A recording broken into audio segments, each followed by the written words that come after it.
On Wednesday, we asked the Cincinnati Bengals to do something. On Thursday, they did. We'll talk about all the moves, and Lyle Collins is officially a free agent.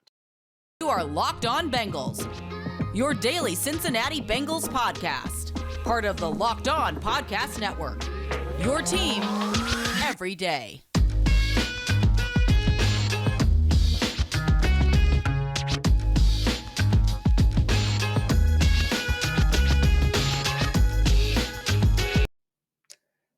What up, Bengals fans, and welcome to another episode of the Locked On Bengals podcast. I'm your host, Jake Liscow. He's your host, James Rapien. Together, we're the Locked On Bengals podcast, covering the Bengals 5 days a week here on the Locked On Podcast Network, your team every day, available and free everywhere you get your podcasts and on YouTube. Hit that subscribe button, hit that follow button, hit that bell on YouTube, and we'll be delivered to your eyes and ears every day. So thanks for making us your first listen. And if the podcasts aren't coming out quickly enough for you, well, follow James and I on Twitter at James Rapien, at Jake Liscow, where we'll post all the updates in real time before we get together and do them in podcast form. And James, the Bengals have done some things yesterday. The YouTube thumbnail, do something. Yep. Today they've done something. It maybe isn't exactly what Bengals fans were looking for if your priority was Lyle Collins, for example, and we'll talk a lot about him in a little bit. But the moves the Bengals did make were many. We'll talk about the most notable first. The external free agent that the Bengals brought in today is Hayden Hurst, and the other notable, meaning guy that might play some snaps, move for the Bengals today is Eli Apple returns on a 1-year, $4 million deal, according to Adam Schefter. A bunch of other guys back. Ted Karras officially signs his deal, but the Bengals fill their tight end need, James, at least for now. I'm curious to see the money, to see if it'll convince me that they're done at the tight end position. Hayden Hurst on a 1-year prove-it deal here. Has some experience, former first-round pick from the Baltimore Ravens. What do you think about the fit? I like it. And I like it for a few reasons. Hayden Hurst has the pedigree, right? 25th overall pick. The Ravens, once upon a time, drafted him ahead of Lamar Jackson. So while they say they're geniuses for finding an MVP at the end of round one, they took Hayden Hurst, 25th overall in the 2018 NFL draft. And it didn't really work there. Part of that had to do with Mark Andrews just being a freak. And so they ship him off to Atlanta after 2 seasons. And Hurst went and had the best year of his career. And it was a year that to me was sort of comparable from a stat standpoint. It was like 56 catches, over 500 yards, 6 touchdowns in 2020 to what CJ Uzomah did for the Bengals in 2021. And then we know what happened. The Falcons took Kyle Pitts, an absolute freak again, with the 4th overall pick. And guess what, Mr. Hayden Hurst? Well, you're not going to be the belle of the ball in Atlanta as far as the tight end position goes. And so his numbers dropped. So he's a guy that has to reestablish himself in the NFL. And his stock hasn't fallen as much as, say, Eli Apple. But much like Larry Ogunjobi last year, he's kind of in no man's land. He wasn't going to get a long-term deal. And so when you get a guy that was drafted in the first round, to me, has talent, can add specifically in the passing game, and you're getting him for a 1-year deal where he's got to prove it, that's a dangerous combination, because it's not like the Bengals have to bank on Hayden Hurst to have 70 catches and 750 yards. They don't. They just need him to be a solid option at the tight end position, I think, in the passing game. And if he can do that, and I think he can, then this is a solid signing. That's a primary fit for Hayden Hurst as a receiving threat, because he is not a guy that has a ton of experience comparatively lining up in line. He took like 50% of his snaps in 2020 with the Falcons in that big year that you mentioned, lined up attached to the line of scrimmage, and a lot of snaps lined up in the slot, a lot of snaps out wide. I asked Aaron Freeman from Locked On Falcons for a few notes. He says he's not going to give you a ton of value as a run blocker. He's capable as a pass catcher who can win at all 3 levels, short, intermediate, and deep, but is probably, he says, ideally utilized on short stuff that will allow him to create after the catch. That's where he was at his best in Baltimore and Atlanta. Had a down year, of course, thanks to Arthur Smith reverting him back to being mostly a blocking tight end with the arrival of Kyle Pitts. But liked his 2020, which you talked about, James. He had a big year. His career year was indeed 2020 when you mentioned he had 85 targets that year. That's a lot of targets for a guy like Hurst, and he has that receiving ability. He has some breakaway ability, and one of the other things I really like about Hayden Hurst, just on a personal note, is he's been very outspoken and open about his own issues with mental health and overcoming some mental health challenges that he had when he was at South Carolina playing tight end. He was also drafted by the Pirates, I want to say, the Pittsburgh Pirates, to play baseball, which is why he was 25 as a rookie, why he's 28, 29 in August, coming off what would be his first contract, or what is his first contract, 4 years as a pro. And that's why he's a little bit late, but he's had good receiving years before. And Mhm. so there's certainly some juice here as a receiving weapon. But what I think the Bengals kind of lose is that dual threat tight end. And CJ Uzama was a guy who could produce as a receiver, was a solid receiving tight end. You also didn't lose a ton when you lined him up in line, lined him up attached. And there may be some more segregation of duties between Drew Sample and Hayden Hurst if those are the primary two tight ends for the Bengals in 2022, which they will be unless they make another move at the position. Mhm. Yep, and I think that's how the Bengals kind of viewed it. They were in at least the hunt for Tyler Conklin, and he ended up going to the Jets as well. 3 years, 21 million, according to reports. So why did the Jets do that? Well, they like Conklin as a receiver, and they'll probably use Uzama as a little bit of both, but probably his blocking ability is going to come into play. And so I think that's what the Bengals kind of viewed it as: is okay. Well, we do have Sample, we're going to use him more as a blocker anyways. Let's find a guy who can when we let Joe Burrow cook behind this offensive line that they hope to improve even more than they have already, then they have someone that's capable of doing that. That doesn't mean they're not going to look in the draft. That doesn't mean that you're right. They could sign another tight end depending on how the market goes. But I think they needed to get someone.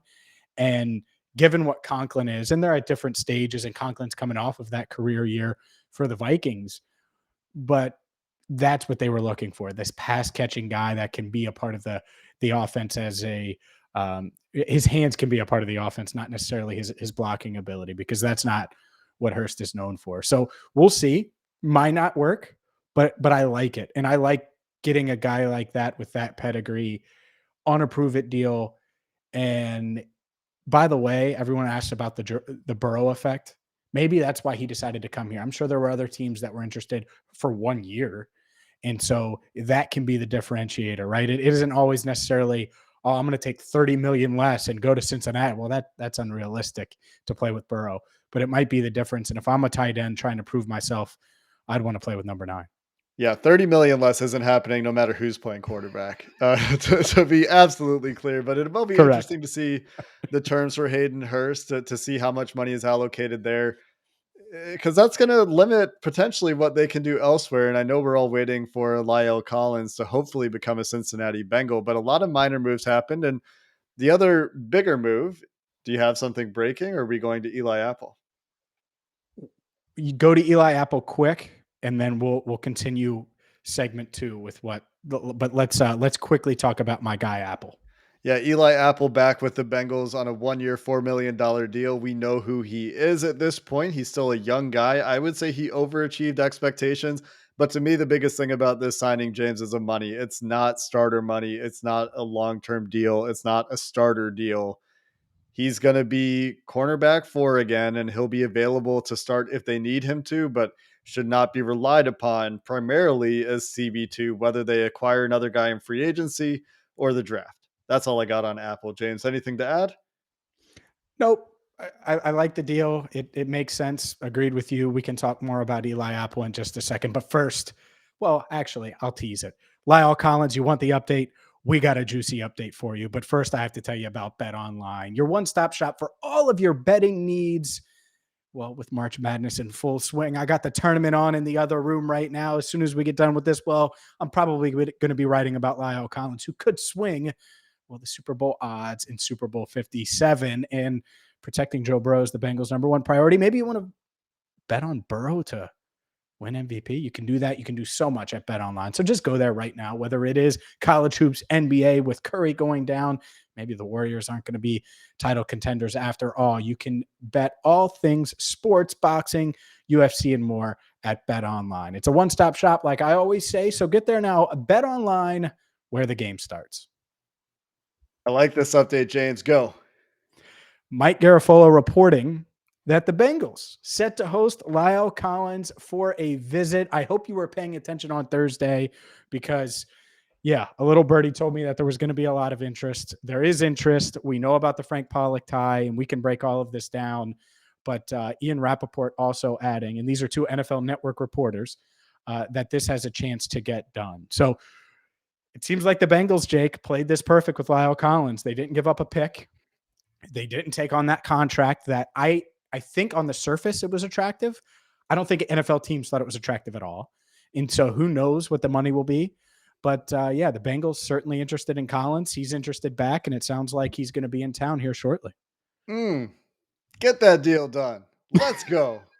I am so excited that they are going to have a chance to get a deal done with Lyle Collins. I would be ecstatic with the move. I think it would be a perfect fit schematically. The guy is an athlete, high level production in the NFL, familiar with Frank Pollock. We've talked about it, but I can't imagine a better fit out of all the guys in free agency unless you thought they were going to go get Taron Armstead. And both of those guys would have injury concerns to some degree. Lyle Collins with the hip that caused him to miss a year. There's always concerns long term when young people have hip injuries of any sort. I have a friend who had actually she broke her hip. She's fine, she's recovered, but through that process I learned a lot about hip injuries and young athletes because she's a mega marathon runner, 50-kilometer races and stuff. And so similar stress on her body, different from an NFL athlete, of course, and different standard of medical care as well.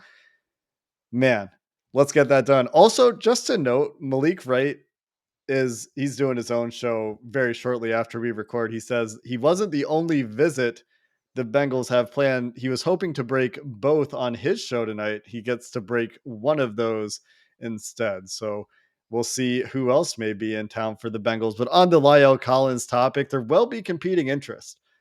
And that's what will be interesting. It's been reported that the Dolphins certainly are interested. The Broncos may be interested now that he's been released and they won't have to trade for him. The Patriots, I've seen reports both ways. They may be interested. They may not be interested, but the Bengals get their first shot. And Ted Karras is having dinner at one of the Jeff Ruby establishments tonight. Jeff Ruby said on Twitter, you think Lyle Collins might be joining the newly signed Bengals interior offensive lineman? If he could get there that quick, yeah, I do. I think that that's possible. And if not, then it'll just be a Friday night type dinner, right? It just depends on where Collins was and everything like that. But look, there's going to be interest across the league in a guy like that. The same reason that we're excited about the idea of Lyle Collins being the right tackle for Joe Burrow is the same reason why Denver would like it for Russell Wilson or why the Patriots would like it for Mac Jones. And it goes on and on and on. So if you're the Bengals, it's pretty clear.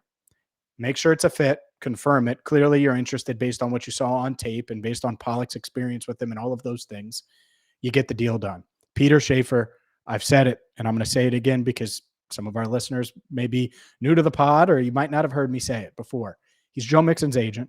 You got an extension done with Joe Mixon. He's Adam Pac-Man Jones's agent. You've gotten multiple deals done with Pac-Man before he retired. Got to get this deal done with Lyle Collins. This is also where the Joe Burrow factor does matter, right? His presence, him being there. He is in Cincinnati, by the way. I confirm that. He worked out in Blue Ash on Wednesday for sure, probably Thursday. I assume he works out daily. Another thing there was working out without a brace, by the way, on either knee for what it's worth. But yeah, this is when you do the full court press, whatever you need to do from that standpoint. Now, that doesn't mean you offer him $20 million per or anything ridiculous or these crazy contracts. I'm not saying that. This to me, when you take a visit like this, I'm sure money's already casually been discussed between the agent and the Bengals, at least to a degree. This is more about feeling things out, character stuff, talking things out, making sure it's a fit, all of those things. That would be the stuff that I think they're trying to work through. As far as the money, I would imagine the Bengals have an idea, maybe not specifics, but an idea of what they're going to offer Collins. And I would bet Peter Schaefer, his agent, know around what the Bengals are thinking. And so hopefully they can get a deal done, because this would be, of all the moves the Bengals have made, to bolster their offensive line, two big ones, I think, in Ted Karras and Alex Kappa. This one would be huge. It would be the biggest one, I think, because Lyle Collins would arguably be their best offensive lineman from the jump. Yeah, that's exactly what it is you're solid on the interior at 2 spots now with Karras and Kappa, where Kappa's gonna play right guard, Karras probably center, maybe left guard. We'll see how that shakes out with the rest of free agency, the draft, etc. Likely those 2 positions you're feeling pretty good about. You feel pretty good about Jonah at left tackle. Left guard or center, one of those 2 things may be a question mark, but if you get Lyle Collins in there on the other bookend, you feel so much better about the unit, because now you're talking about, can a guy step up at one position instead of 2? Or can Daryl Williams be a good player for a couple of years for you at one position instead of 2? Because Lyle Collins is a guy that you signed him to a 3-year deal. You're getting him through his prime. He's I think 28 years Yep. old, 28 and a half years old. So we'll turn 29 later this year, around the same time. I think Hayden Hurst turns 29. They're very similar ages. And you get him through his prime, he can be your right tackle for a few years. This isn't a 1-year fix. This is potentially through Joe Burrow's rookie deal fix.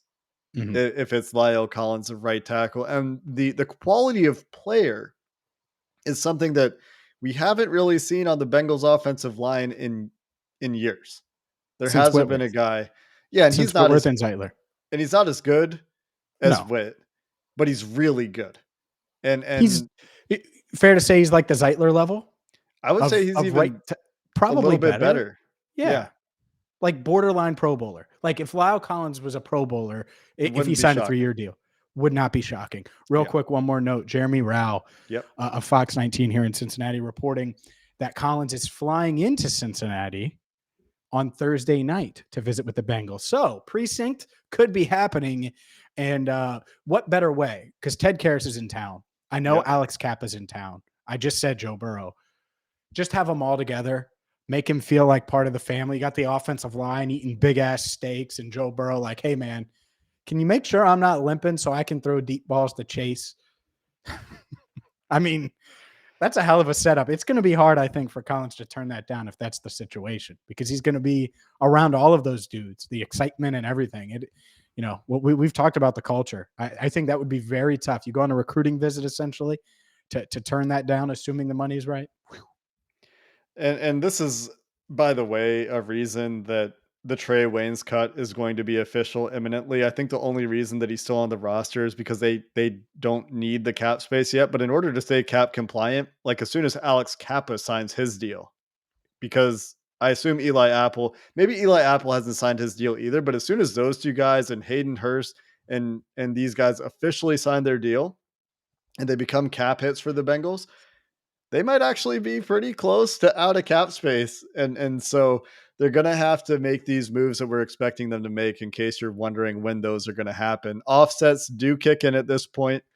So they're not quite as big of cap hits as you're hearing reported, but we're not exactly sure, because we don't know what Hayden Hurst or Brandon Allen's contracts are, or Josh Dupo's contracts are, where the Bengals are in cap space at this point. Certainly enough for Lyle Collins to get done, though. My favorite Lyle Collins tidbit that I learned today when doing a little bit of research, James, is that his name is actually Hebrew. Lyle is based on a Hebrew word meaning belonging to God. And he talked about that, I think, before he was drafted or after the Cowboys added him as an undrafted free agent. And that was one of my favorite little tidbits. So whatever God you worship, listener, as I tweeted, pray or don't pray, based on your beliefs, that Lyle Collins is blocking for Joey B. I like it. Yeah, I like it. And that's what it comes down to, man. I mean, this offensive line, what it's been. And that's the thing, is maybe that's why they were so quiet, is because they knew Frank could have called Lyle, Yep. excuse me. They could have called Peter Schaefer to check in on Joe Mixon. And don't tell me that doesn't happen, because it happens with all 32 teams. Hey, is Joe good? Joe's doing well. Good. What about, by the way, is Collins going to be in Dallas by Thursday? Because we need him in Cincinnati Thursday night if he's getting released. Oh, okay. All that stuff can happen. And so Well, if it gets done, Jake, we'll do an emergency pod right away. And it looks like it's going to be a late night for me because it could certainly get done on Thursday night, late Eastern time, if something were to get done. But I guess, should we talk about the rest of these signings? Yeah, we should get to the rest of the signings, All but right. man, just the bottom line is what an upgrade it would be for the Bengals Mhm. across the offensive line to get this deal done. That's the bottom Yeah. line. So get it done and give Lyle Collins all the Built Bars if you need to get it done, because let's be honest, Built Bars are the number one protein bar on the planet. It's going to wow him. It's the protein bar that tastes like a candy bar. He might not have even heard of Built Bars yet, but Lyle, man, if you sign in Cincinnati, you're going to hear about him a lot on the number one Bengals podcast right here on Locked On Bengals, because it's the number one protein bar. They're high in protein, low in sugar, low in calories, perfect for you.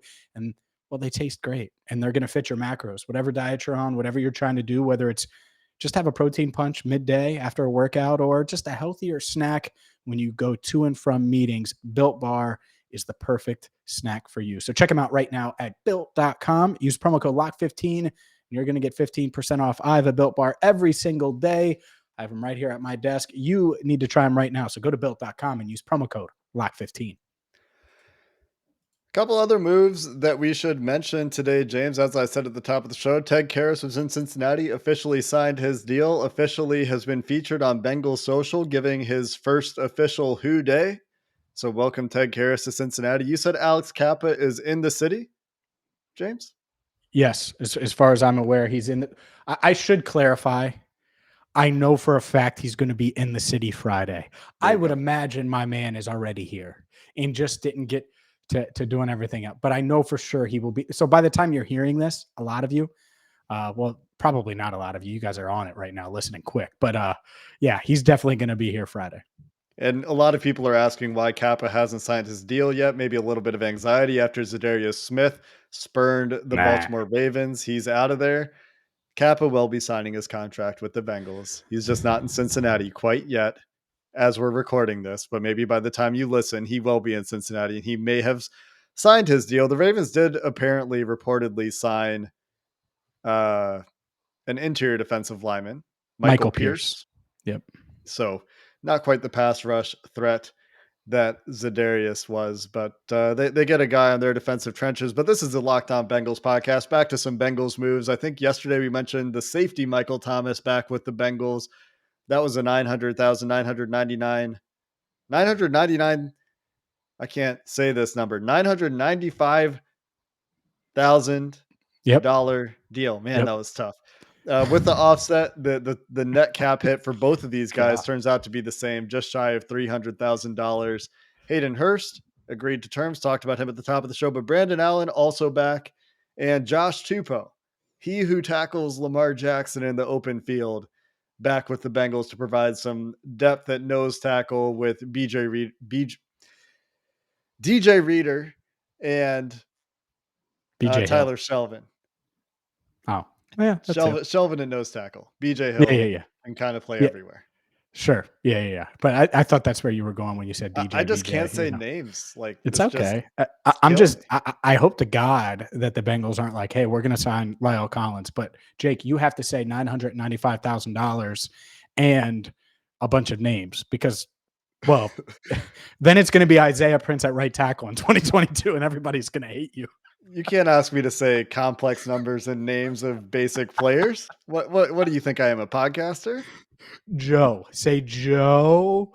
J- No. Oh, my goodness. J- No, I guess this is the chance. Look, they tried to hint at this at the combine that they were going to try to bring a lot of these guys back. Not shocked. We talked about Michael Thomas, the wide receiver, a couple of days ago, and I tried to imply it. I thought a deal was going to get done. Thought it would be 1 year. Not surprised at all that that's done. Brandon Allen, I knew the Bengals wanted him. I wasn't sure if he would flirt elsewhere, but it's not like he played a ton. So why wouldn't you just want to hang behind Joey B anyway? So, I mean, they saved his career. He might have been, who knows if he's still in the league if that doesn't happen. And obviously, I think he's capable being a backup. So most of these signings, including the Eli Apple one, by the way, are fine. I'm going to go back to Apple at least for a second here real quick. I would be a little concerned, though, if they don't ink anybody else, because I don't want to pigeonhole. Everyone's like, oh, yeah, corner at 31. That sounds awful to me. I don't want to pigeonhole the board to pick a corner at 31. And I've watched the Bengals do that time and time again, as in pick corners in the first round. They don't always come in and be plug and play. Very rarely was that the case. Dre was hurt a ton. Darqueze Dennard had some growing pains. William Jackson got hurt They're right all hurt. away. Yeah, but even so, there's growing pains at corner. People just assume, cornerback at 31, odds are sitting behind Eli Apple. So wouldn't be shocked if they try to do something else at the cornerback spot as well. Could be a camp battle. It could not be a corner at 31 too. It could be a 63 or whatever their second Sure. round pick is, because the corner class does have some depth to it, and you can find decent corners throughout the draft. You just have to get a little bit lucky. But you're right. I don't like it as a plan, because think back to last year. The plan was, oh yeah, you can get a guard in the second round. And then they picked a guard we weren't expecting to go in the second round, a guard that we weren't expecting them to target in the second round. And then he couldn't really start. And he might get a chance to start this year. But I mean, it wouldn't kill me for them to bring back Quentin Spain either, for some veteran competition. And if Quentin Spain has to back up because Deontay Smith beats him out, or Jackson Carman beats him out, well, fine. But at least you've Mhm. got a guy that can give you that baseline that Quentin Spain, you know what he is, can provide. And so a lot of depth moves for the Bengals today. I think getting Tupou back does help. He can give you viable snaps as a run stopping nose tackle to get DJ Reader some rest. And I think Hayden Hurst is a fine signing. He's a competent NFL tight end. He can be a pass catching guy. Wouldn't be surprised to see another tight end. Wouldn't be surprised to see another defensive interior player. Wouldn't be surprised to see another corner.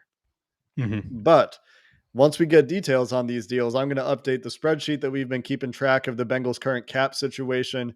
We'll see how much money's left. I still expect them to spend a lot of money here, James. It's just a matter of how do they make it work from a cap perspective. So we got to keep an eye on these contract structures as well, because Eli Apple, for example, unless there's a void year on his deal like they did with Riley Reef, that $4 million is cash and cap all in year one, unless that's Mhm. incentive laden. But you get the idea here. Things might be starting to get a little bit tight on the cap if the Bengals continue to operate as they always have.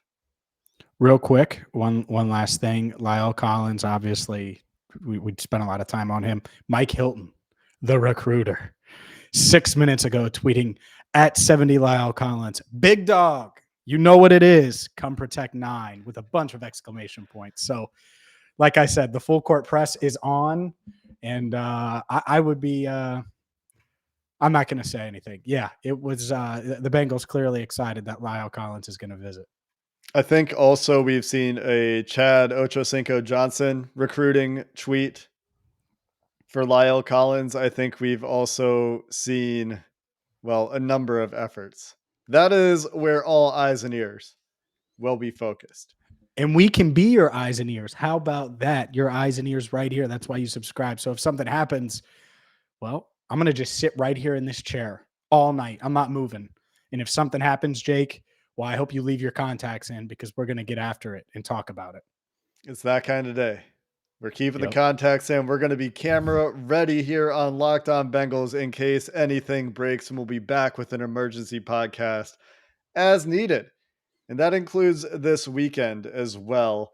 But for now, that's it for Locked On Bengals. That's what they've done so far on Thursday. Until next time, Hoo day, and have a good one.